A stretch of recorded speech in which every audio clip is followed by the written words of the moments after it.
¿Qué tal, amigos? Buenos días. Martes 13 de julio. Más de 80 industrias se verán beneficiadas con la reducción arancelaria de 667 partidas, reforma que entrará en vigencia en 19 días más. Para ampliar estos temas, nos acompaña Julio José Prado, ministro de Producción, Comercio Exterior, Inversiones y Pesca. Buenos días, ministro. Gracias por estar con nosotros. Muy buenos días, Liz. Gracias por la invitación y saludo a todos quienes nos ven y nos escuchan en todo el Ecuador y en el mundo. Gracias. Gracias a usted por acompañarnos esta mañana. La semana pasada, cuando usted hacía el anuncio de esta reforma arancelaria, la calificaba como la más importante de la última década y como un gran paso dentro de este proceso de reactivación económica que tanto necesita el país. Y hay mucha expectativa ante la eliminación para algunas de estas partidas de aranceles y para otras la reducción. ¿Cuánto aportará esta reforma en el corto y mediano plazo? Sí, Liz, un tema muy importante, lo habíamos conversado con usted hace casi 30 días cuando iniciábamos atrás las primeras entrevistas en el gobierno, que había que ir avanzando rápido en dos vías, ¿no es cierto? Primero, la vía de la reactivación productiva y económica en el muy corto plazo, antes de cumplir los 100 días, y eso es lo que estamos trabajando y ya le voy a comentar. Y la segunda vía en temas que nos lleven más allá de la reactivación a ampliar mercados, oportunidades, a trabajar sobre los temas de competitividad industrial y en acuerdos comerciales, que es la segunda vía en la cual hemos venido trabajando durante estos primeros 45 días. En la vía de la reactivación, le contaba yo también en esa ocasión que tenemos que trabajar en dos frentes. El primer frente, el tema de la vacunación a la ciudadanía y vacunación productiva. Y finalmente, y ustedes podrán dar cuenta de esto, durante las últimas 2 semanas hemos venido vacunando en forma cada vez más acelerada a las empresas, emprendedores, ¿no es cierto?, a los diferentes sectores productivos y a la ciudadanía, con una colaboración público-privada como no se ha visto antes en el país. Esto es muy importante porque justamente lo que permite es que las empresas, que los emprendedores pasen a la reactivación productiva rápidamente y que podamos comenzar ligeramente a volver hacia una nueva normalidad en lo productivo. Esto es muy importante. El Ecuador está vacunando en los últimos días más de 200,000 personas por día, lo cual nos coloca entre los países más altos, no solo de América Latina, sino incluso a nivel mundial en términos de proporción de su población. Lo segundo, como usted bien dice, Liz, es el tema de la reforma arancelaria. Yo lo había anunciado aquí que estábamos trabajando y durante todo el último mes nos hemos venido reuniendo con varios sectores productivos, gremios de todo el país para ver cuáles eran sus necesidades más puntuales y más urgentes para bajar costos de producción.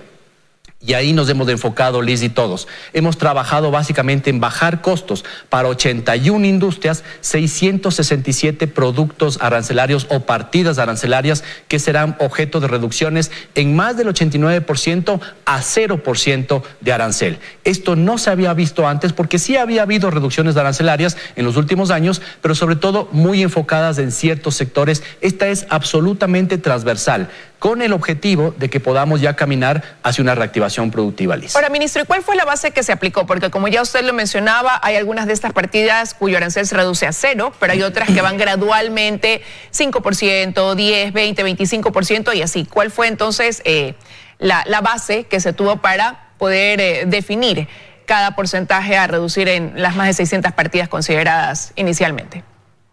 Sí, Liz, lo primero es que hicimos, como le digo, y este proceso es muy importante, recibir todas las listas de varios sectores productivos a nivel nacional de cuáles eran aquellas partidas, en dos partidas. Primero, las más sensibles y las más importantes del punto de vista de reactivación. Y fuimos cruzando esas dos listas, porque claro, lo que es importante para una industria bajarlo, quizás es muy sensible para otra industria y no nos iba a servir del punto de vista de poder bajar costos y reactivar la producción rápidamente. Por eso es que lo que hemos hecho es, casi en el 90% de los casos, las reducciones van directamente a 0. Y esto es lo más importante. 90% de los casos de las partidas van a 0. En otras partidas bajan al 5% y solamente en cerca de 8% bajan alrededor del 10% porque había aranceles que eran muy altos y evidentemente necesitamos irlos bajando en forma gradual. Pero el centro de todo, el foco de todo era poder avanzar. Si le parece, Liz, le puedo indicar algunas partidas específicas que se reducen para que lo conozca la ciudadanía y si me permite voy a ir revisando acá rápidamente en algunos temas relacionados con repuestos automotrices, por ejemplo, pasan al 0%, insumos para la industria y el ensamblaje también bajan al 0%, en algunos temas relacionados con partidas de pinturas, de barnices, el arancel pasa del 15% al 0%, el caucho muy importante del 5 al 0, guarniciones para frenos pasa del 15% al 0, el alambre de cobre pasa del 5 al 0%, tubos, perfiles, huecos también bajan al 0%, herrajes, artículos, discos de frenos, repuestos de automotrices y maquinaria, 0, bujías y en términos transversales hay varias reformas muy importantes, Liz, para sectores de plástico, sectores agrícolas, motores para maquinarias agrícolas, palas, carretillas, temas tecnológicos también que son muy importantes, unidades de memoria, máquinas de memoria y también temas que creo que son muy interesantes también para varios sectores, incluidos la seguridad y también el sector periodístico y los medios de comunicación, reducción muy importante de cámaras, de videos, aparatos de videos del 25% al 5%. Es una reforma muy inclusiva como usted está viendo, Liz. Este trabajo que se ha realizado de manera conjunta, usted lo mencionaba, con mesas de trabajo entre el sector público y el sector privado y que lleva a delinear a quién haberle dado este beneficio de la reducción arancelaria o hasta la eliminación de los mismos, es un primer paso. ¿Se prevé ampliar ese abanico de beneficiarios en el corto plazo también, ministro? Es un primer paso, Liz, ¿no es cierto?, lo que nos ha pedido el señor presidente de la República con el decreto número 68 que se firmó justamente hace 30 días, es que avancemos rápidamente en varios frentes. Uno de los frentes que nos pedía el decreto 68 era que hagamos una reforma inmediata, ¿no es cierto?, y reducción de aranceles enfocadas en el tema productivo. Ahora, queda muchísimo más por hacer, porque todos sabemos que lastimosamente el sistema arancelario, paraarancelario y de salvaguardas que se creó incluso durante la última década no ha servido para ser más eficientes para la competencia interna y para la competencia internacional. Y un gran problema que hemos tenido, que lo corrige en parte esta reforma arancelaria, Liz, es que estábamos exportando impuestos, exportando aranceles, y eso nos hace menos competitivos en el mercado local y a nivel internacional, evidentemente. Ahora, ¿qué es lo que vamos a trabajar de aquí en adelante, Liz? Vamos a trabajar en cambiar todo lo que tiene que ver con aranceles mixtos y aranceles fijos, que básicamente incluso están por encima de lo que permite la OMC.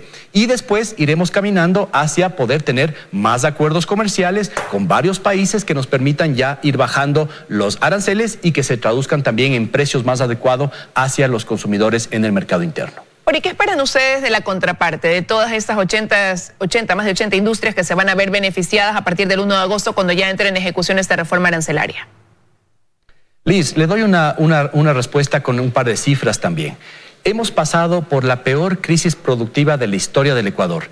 En el último año y medio han desaparecido 22.000 empresas en el Ecuador, 22.000 empresas formales en el Ecuador han desaparecido por la pandemia.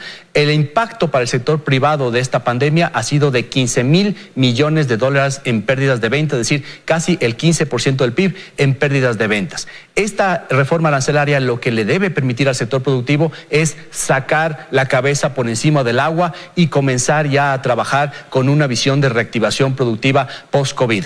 Lo que hemos visto en otros mercados, en América Latina y sobre todo Europa y Estados Unidos, es que está comenzando a suceder un boom de consumo, un boom, ¿no es cierto?, económico, y tenemos que estar listos con producción local para abastecer los mercados locales y también los mercados internacionales. ¿Qué le pedimos al sector productivo?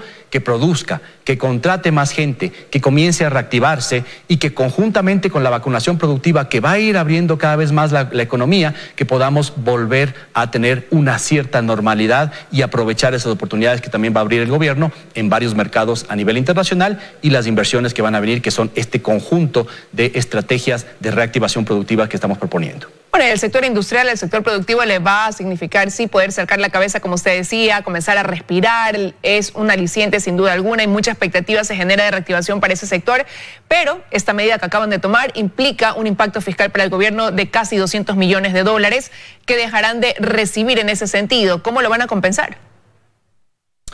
Liz, el impacto específico en el sector fiscal, ¿no es cierto?, es de 108 millones de dólares. Lo hemos evaluado, lo hemos conversado con el Ministerio de Economía, con el Frente Económico, y evidentemente también lo hemos puesto a disposición del señor presidente de la República para que lo evaluemos. Y esto es muy importante, digamos, ¿no es cierto? El impacto es 108 millones de dólares, ¿no es cierto? Como ya estamos a mediados de año, el impacto será de la mitad, alrededor de 50 millones, con lo cual creemos que se puede compensar. ¿Qué es lo más importante que hemos tomado la decisión en conjunto con todos los ministros del Frente Económico? Es que si hacemos una reducción de costos para los sectores productivos, eso se va a compensar en más ventas, en más producción y evidentemente el próximo año en una mayor recaudación cuando las empresas ya puedan comenzar a producir y vender en forma normal.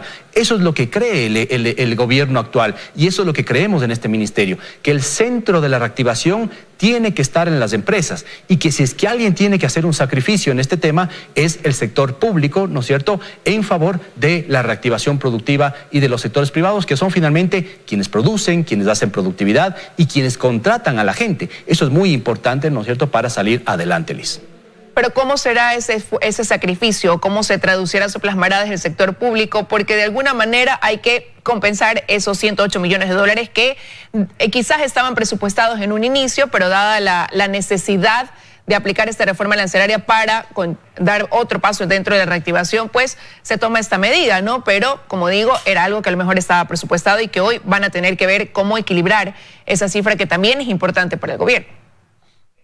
Bueno, en el Frente Económico y el ministro de Economía y Finanzas justamente ha anunciado que está en proceso un trabajo a nivel internacional con el Fondo Monetario, con los multilaterales, que nos va a dar un importante espacio fiscal en este segundo semestre del año. Esto entra justamente dentro de ese paquete y tendremos que ir estructurando, equilibrando justamente aquellos elementos que son sacrificios fiscales versus ingresos de nuevas divisas que tienen que entrar. Pero lo más importante, Liz, y esto sí cae sobre mi cartera de Estado, es que si queremos reactivarnos y queremos realmente tener una sostenibilidad del desarrollo productivo, más allá simplemente de estos primeros meses de trabajo en los cuales vamos a tratar de, como decíamos, sacar la nariz, sacar la cabeza de debajo del agua, es comenzar a pensar en más oportunidades. ¿Dónde están esas oportunidades de generar más riqueza para el Ecuador, más allá de lo que tenemos aquí? Es primero buscar más acuerdos comerciales, más mundo, más Ecuador en el mundo y más mundo en el Ecuador, que es el segundo elemento muy importante que le quería mencionar, Liz.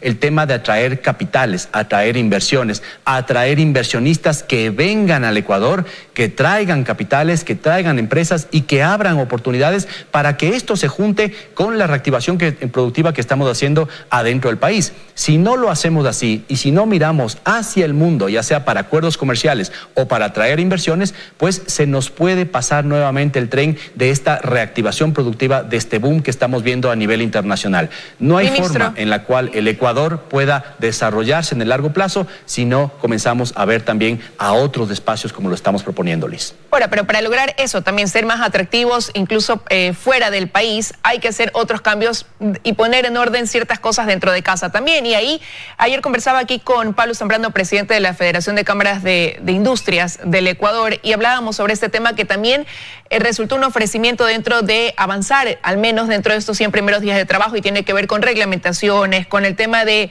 licencias de importación, los trámites que habría que reducir, dejar esa carga burocrática para poder darle más agilidad y ser más competitivos.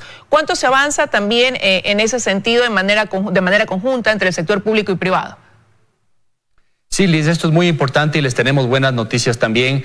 El decreto número 68 que firmó el presidente hace 30 días justamente arrancaba el inicio y nos daba un plazo para que podamos hacer lo que llamamos la intervención total en el Sistema Nacional de Calidad. Es decir, mejorar los temas relacionados con registros, licencias y todos los temas para obtener permisos para operar y para competir en el mercado internacional a través de, y local incluso, a través del INEN, ARSA, Agrocalidad, la Subsecretaría de Calidad, el CERCOP, Compras Públicas, Aduanas y el SRI. A todas estas instituciones, el señor presidente de la República nos pidió que le reportemos ya para la próxima semana cuáles son aquellas partidas, ¿no es cierto?, licencias, registros, etcétera, que pueden reducirse inmediatamente y que tenemos que hacerlo dentro de poco, y cuál es el plan de acción inmediato de aquí hasta final del año para ir reduciendo toda esa carga burocrática que se ha creado y que lo que significa es más trabas y más costos para producir, para importar, para comercial, y que termina siendo un lastre desde el punto de vista de la competitividad.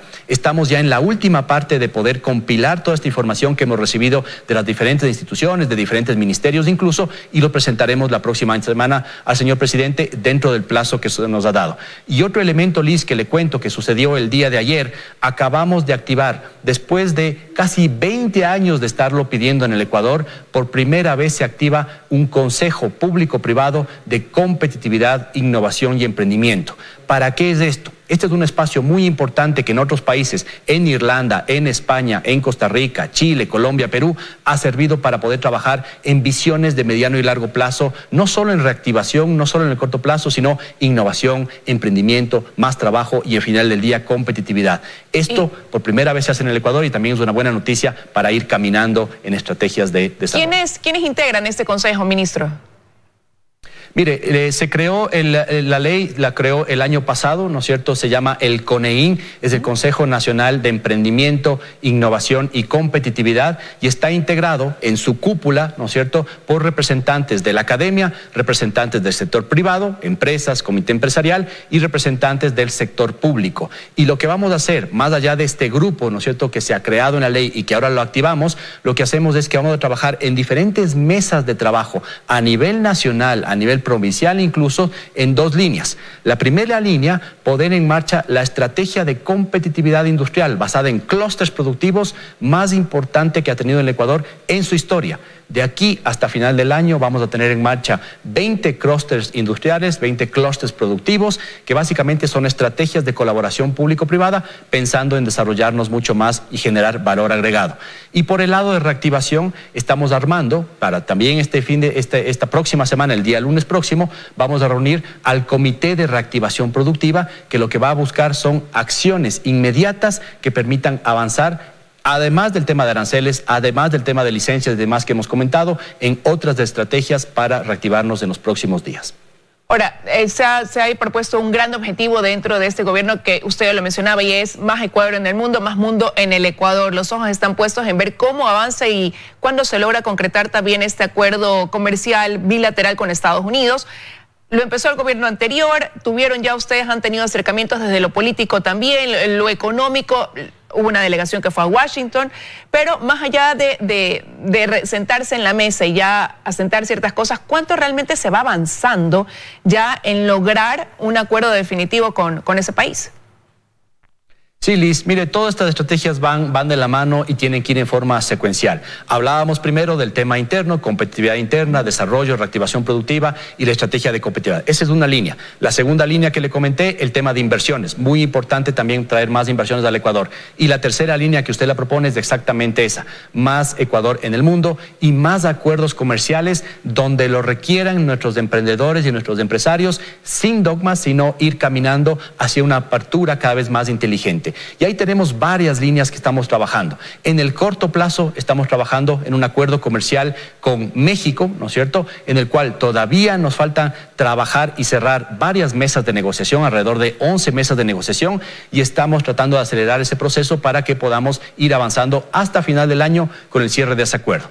El segundo elemento, Alianza del Pacífico, un acuerdo muy importante con Chile, Colombia, Perú e incluido México para que el Ecuador también pueda avanzar. Y finalmente, dos acuerdos en los cuales también vamos a estar trabajando rápidamente, es un acuerdo comercial con los Estados Unidos y un acuerdo, ojalá, un acuerdo comercial con Canadá, que también ha mostrado su interés. Resulta que el Ecuador es el único país de la cuenca del Pacífico que no tiene un acuerdo comercial con los Estados Unidos. ¿Qué estamos avanzando? Hemos creado una delegación público-privada en el día número 15, ¿no es cierto?, de nuestro gobierno. Hemos logrado traer también una delegación de 6 senadores muy importantes para decirles cuál es el interés del Ecuador, y también durante los próximos días nos volveremos a reunir el presidente, el canciller y yo con el embajador Fitzpatrick de Estados Unidos para volverle a decir que le transmita la voluntad del Ecuador al señor presidente Biden de los Estados Unidos de que queremos ya sentarnos a la mesa de negociación tan pronto como sea posible. Este es un proceso no solo comercial, sino un proceso político y diplomático, y por eso estamos trabajando muy en conjunto, muy de la mano con la Embajada del Ecuador en Estados Unidos, con nuestra Cancillería y obviamente a través de los mejores mensajes que puede enviar el señor presidente de la República para que podamos sentarnos a la mesa, Liz. Pero es nuestra ambición el poder llegar a un acuerdo comercial que genere más oportunidades, no solo con los Estados Unidos, como le he comentado, sino también con otros socios comerciales en el mundo. Quiero agradecerle, ministro, que haya estado con nosotros esta mañana aquí en los desayunos de 24 horas. Liz, muchísimas gracias por la invitación. Vamos a seguir trabajando, como lo hemos hecho muy fuertemente, por la reactivación productiva y por también crear más oportunidades para los emprendedores. Sigamos acudiendo a los centros de vacunación, muy importante. Esa es y sigue siendo la fase más importante para que podamos volver a las escuelas, a las universidades, a los trabajos. Esto es muy importante y le agradezco mucho a usted por la entrevista. Gracias. Gracias a usted, que tenga un buen día.